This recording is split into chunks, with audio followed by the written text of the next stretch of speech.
Hey there, everyone. It's Julie Hutchison here from Think, Be, Do Leadership. And this is the final piece of the puzzle for how quiet leaders and introvert business owners create high-performing teams and therefore grow your business and make your life easier in your business if you are a business owner, at least. And so my dog is snuffling in the background. Apologies. Chocolate Labradors can't keep quiet.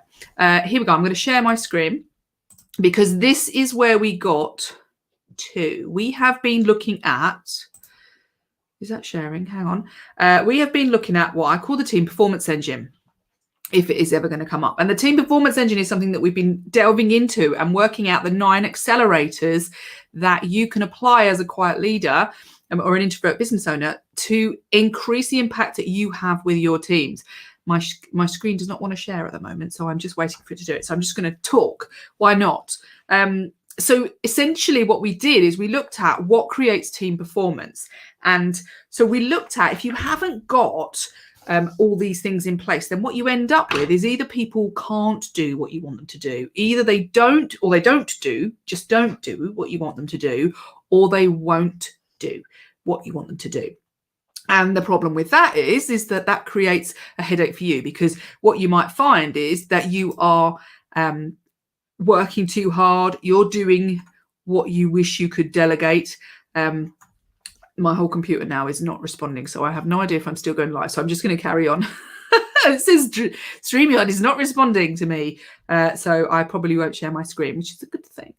So can't do, don't do, won't do. And so what that means is that either people don't go ahead and do what you want them to do because they just don't know how, or they're not clear, or they don't feel confident in doing that. So we need to, and this is what we've been talking about over the last 4 days, is we need to enable them and we need to give them that confidence.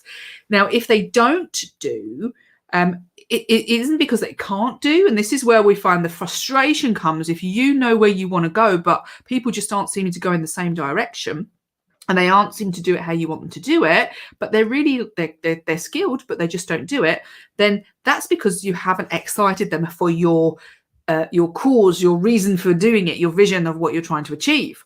Therefore, what we need to do is to give them direction and to create that vision and mission. And then there's also the mindset that you have as a leader.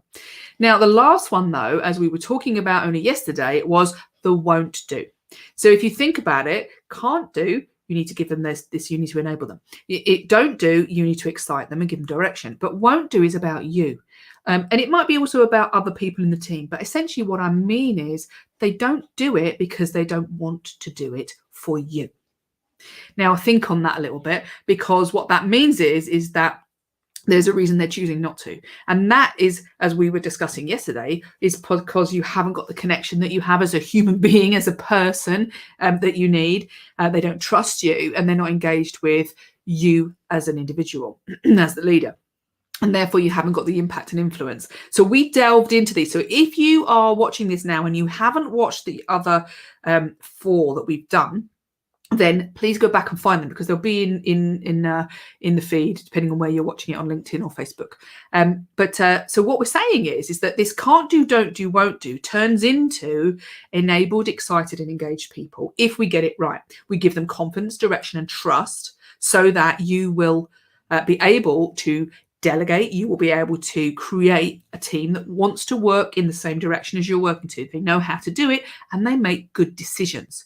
And remember, what we were talking about was that actually what you want people to do is to make good decisions, because that's the whole point of what you're trying to get them to do, is not to come and knock on your door every 5 minutes, but not to try to wait for you to tell them what to do. You want them to step up and choose to do it. So when you've got all these 9 accelerators in place, that's when you can actually go ahead and step back in your business as it grows, and you can grow the business knowing that you're going to get people to step into the roles that they need to. Okay, so that's what I wanted to talk about today, which is, okay, when you put all this together, what does it mean? Why should I care about this? And what does it mean when I get these things right? And we're still not sharing, I don't think. So, in fact, I could check, couldn't I? But while I'm talking to you, I'll check. So what happens if we get these things right? Well, hang on a second. Let me just see. It's probably going to hear me talking to myself now. No.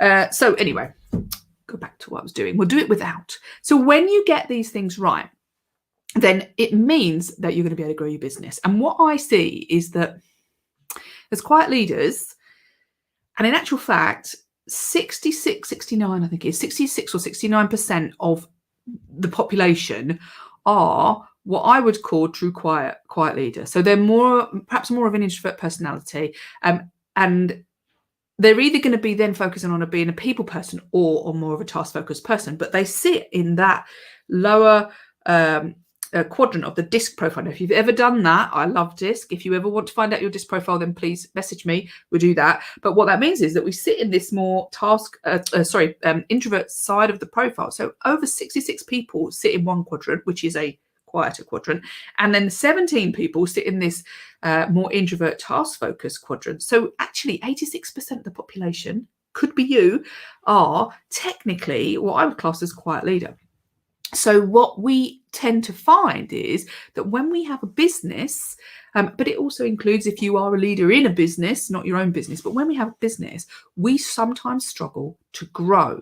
And the reason why we sometimes struggle to grow is because something in here stops the people around us from being part of what we want. Now, we are stopping them, or maybe something else is stopping them. But as leaders, it's up to us to make sure that we remove the barriers to why people aren't engaging. So as a quiet leader, it might be that you're finding that, you're struggling to challenge people in the way in which if they're not performing, you're not so comfortable, let's say, with talking to people, and particularly people who perhaps aren't like you, and maybe you don't feel comfortable with change sometimes, and so it's harder to get people to engage with you and get people to engage with your cause if you're not the sort of person that really understands people and can articulate in a way and can delegate in a way that means that you are able to step back. So you suffer often from not being able to do that. You sit there and you want control and you want it to be right, and you don't want to put on people, potentially, depending on which side of the coin you swing, let's say. And because of that, you find yourself stuck in this position of, I still seem to be doing a lot myself. I still seem to be able to have to control some of these things rather than being able to let go. And so what we need to do is implement the strategies to encourage them to want to be part of your cause and your business and what you stand for, and encourage them to be part of you and join in with what you stand for personally and who you are, and the rest of the team, and for you to give them the confidence. And when you do that, what it means is that your business can start to grow, because there's only one of you. Last time you looked, I think there's probably only one of you, unless you're a twin or a triplet or something, but they might not be in your business. But if there's only one of you, you only have a certain amount of hours in the day, and your partner, your wife, your husband, or whatever it might be, is probably thinking, who are you at the moment if you are trying to do everything yourself? And you're probably working too many hours, days, weeks, and you may be not thinking about taking time off for Easter because you're the one where the buck stops. And we need to change that, because otherwise you can't grow your business. So that's what we focus on, is how do we allow ourselves to be the leader, not the doer, and change the way we think, change the way we behave, and change what we do, so that other people can join in with us, and therefore our business is going to grow. Because we can then say, okay, that's not my thing, that's your thing. And you can trust, because you've created that trust, you can trust them to be able to get on with it in the style that you have designed, with the goal that you have designed, with the communication that you have created, so that they are confident to go out and do in the style of you. Make sense? But if you don't do that, you can't grow a business. And it also applies to if you're a slightly bigger business and you've got like a senior management team, a senior leadership team, it also applies here, because you'll find that somebody in that team, if not you, is also struggling to excite and enable and engage the people in their section of your business. So if we don't give them confidence, direction, and trust, or we don't have that for our whole team, then we're not going to get any further in the business. So you might be finding that as your business grows, you are frustrated by the people that you put in management positions because they don't have the skills, or maybe they're the quiet leader, but they don't have the skills, or maybe they have the skill, but they don't know how to apply the skill. Let's give them some credit there. But what I mean by that is that actually, yeah, it's in there, but we don't always know how to apply it. Yeah. So sometimes we just need to know how, so that we can go ahead and, I suppose, systematically in a way, but we can tick off what we're doing, because if we can actually look at these 9 accelerators and say, oh, do you know what? The reason Bob isn't performing as a manager in my business is because he's not talking about the bigger picture, or Susan isn't being a good manager in my business because she's actually controlling people rather than creating autonomy and allowing people to take risks and supporting them in that, or Adrian isn't doing very well because with his team, he hasn't created trust. See, you can diagnose that, and then we can help those people to utilize each one of these accelerators so that they can implement without having to necessarily, be the most outgoing person or the most people person, but they understand the jigsaw pieces that are made up of being a leader who has a positive impact on the team, so that they want to do what they want to do. So it's really important that you do that. Yeah. Otherwise your business can't grow. So whether you have a team or you are